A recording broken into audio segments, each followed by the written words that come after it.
Kembali kita belajar tentang pembelajaran berbasis HOTS. Izin share screen.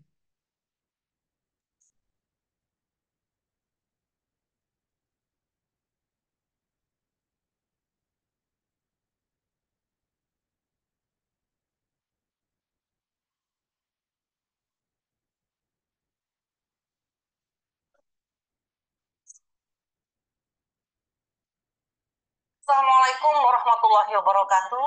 Sobat pelatihan, apa kabar?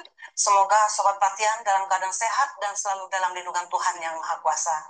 Baik sobat pelatihan yang berbahagia, hari ini bersama saya, Lili Suryani, Widya Suara, Balai Diklat Keagamaan Palembang. Saya hari ini akan memberikan materi tentang strategi mendesain model pembelajaran berbasis SWOT. Harapan saya, setelah selesai pelatihan ini, sobat pelatihan dapat nanti mendesain model pembelajaran berbasis SWOT. Sobat pelatihan yang berbahagia, sebelum kita masuk ke strategi desain pembelajaran berbasis HOT, kita harus memahami dulu apa sebenarnya pembelajaran berbasis HOT.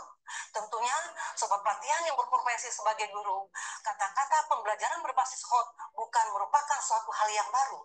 Tentunya, guru-guru di Indonesia atau di seluruh Indonesia sudah menerapkan tentang pembelajaran berbasis HOT. Sobat pelatihan yang berbahagia, pembelajaran itu sendiri merupakan serangkaian aktivitas yang sengaja diciptakan dengan maksud untuk memudahkan terjadinya proses belajar. Makanya saya berharap ke depannya nanti sobat pelatihan yang berprofesi sebagai guru, mari kita menciptakan suasana belajar yang aktif, inovatif, dan menyenangkan. Ketika guru-guru di Indonesia sudah mampu menciptakan suasana yang belajar yang menyenangkan, saya yakin semua peserta didik akan mampu memahami materi yang kita berikan.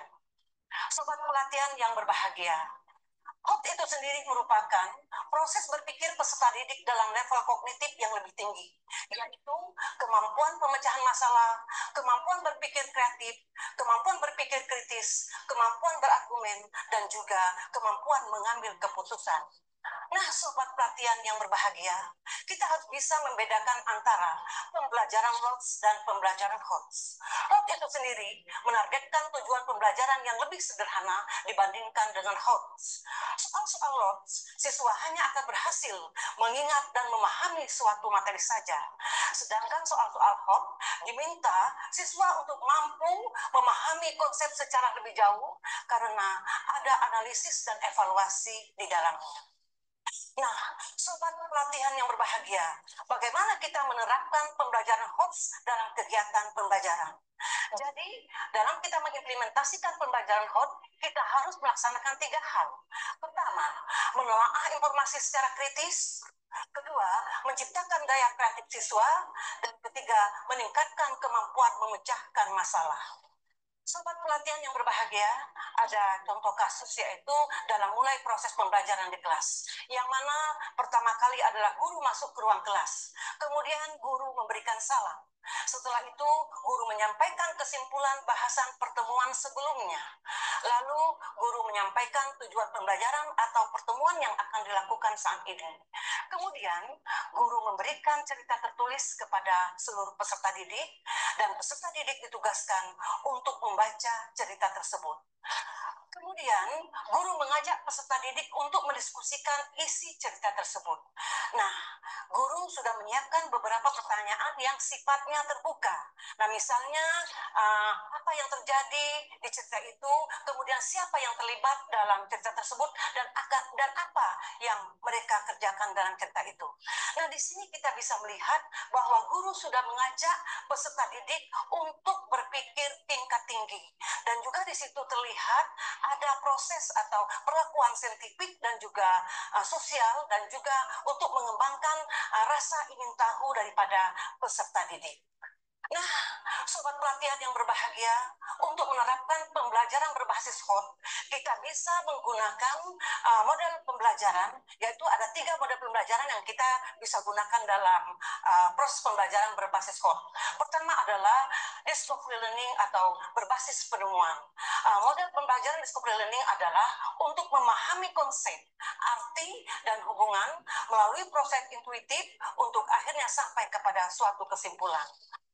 Kemudian problem based learning atau PBL, yang mana model pembelajaran problem based learning ini adalah berbasis masalah, yaitu merupakan pembelajaran yang menggunakan berbagai kemampuan berpikir dari peserta didik, bisa secara individu maupun kelompok, serta lingkungan nyata untuk mengatasi permasalahan, sehingga bermakna, relevan, dan kontekstual.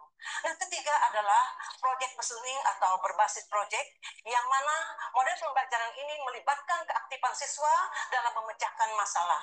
Dilakukan secara berkelompok, mandiri, melalui tahapan ilmiah dengan batasan waktu tertentu yang dituangkan dalam sebuah produk untuk selanjutnya dipresentasikan kepada orang lain. Nah, itulah ya masalah bagaimana kita akan mendesain model pembelajaran berbasis HOT. Desain pembelajaran berbasis HOT ini berorientasi pada keterampilan berpikir tingkat tinggi atau HOTS dengan menggunakan pendekatan saintifik. Nah, kita harus memperhatikan bagaimana langkah-langkah desain pembelajaran berbasis HOT. Pertama adalah menganalisis CP atau capaian pembelajaran, kemudian tujuan pembelajaran. Dari CP itu bisa kita buat menjadi beberapa tujuan pembelajaran, bisa 1 sampai 5, bahkan bisa 1 sampai 10, dan seterusnya. Kemudian dari tujuan pembelajaran atau TP, bisa kita kembangkan lagi menjadi ATP atau aluran tujuan pembelajaran. Dalam menyusun aluran tujuan pembelajaran ini, kita bisa merunut kata kerja dari yang termudah sampai ke yang tersulit, kemudian dari yang konkret sampai yang abstrak dan prosedural. Kemudian kita menentukan target yang akan dicapai sesuai dengan tujuan pembelajaran. Dari tujuan pembelajaran itu, kita bisa melihat proses berpikir C1 sampai C6 dalam taksonomi Bloom. Nah, untuk bisa membuat pembelajaran berbasis HOT ini, proses berpikir kita menggunakan C4 sampai C6. Nah, bisa kita lihat bahwa dimensi pengetahuan itu ada 4. Pertama adalah faktual. Faktual itu dari kata-kata, tanda-tanda, angka-angka, gambar-gambar, peristiwa, tempat-tempat, orang-orang, tanggal, dan sumber informasi. Kemudian dari dimensi konseptual adalah dari teori, skema, modul, dan struktur. Kemudian yang ketiga adalah prosedur, artinya bagaimana kita melakukan suatu pekerjaan, ya.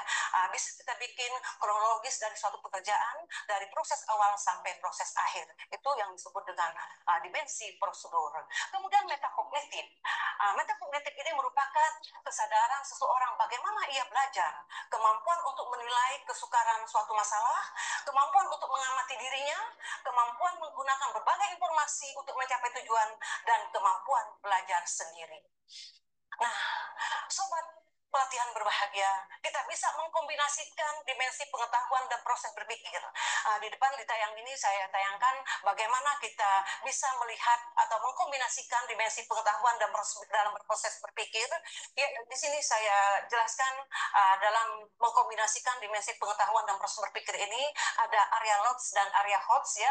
Peserta pelatihan bisa melihat irisan-irisan yang nyata di situ. Jadi ada irisan area LOTS dan area HOTS. Pada area HOTS ada C4 sampai C6. Sedangkan area LOTS yaitu C1 sampai C3. Nah, untuk dimensinya, dimensi pengetahuan, untuk dimensi konseptual, prosedural, dan metakognitif masuk ke dalam area HOTS. Sedangkan dimensi faktual masuk ke area LOTS. Nah, kemudian yang terakhir adalah bagaimana kita merumuskan indikator pencapaian kompetensi atau IPK. Itu dalam kurikulum 2013. Kemudian kita ganti menjadi IKTP atau indikator ketercapaian tujuan pembelajaran. Mengapa kita harus menyusun IKTP? Kita menyusun IKTP ini bertujuan untuk mengetahui keberhasilan siswa dalam memahami mencapai tujuan pembelajaran yang diharapkan. Nah, sobat pelatihan yang berbahagia, itulah tadi materi yang Ibu sampaikan. Mudah-mudahan apa yang Ibu sampaikan dapat sobat pelatihan terima dengan baik. Akhir kata saya ucapkan, wabillahi taufiq wal hidayah. Wassalamualaikum warahmatullahi wabarakatuh.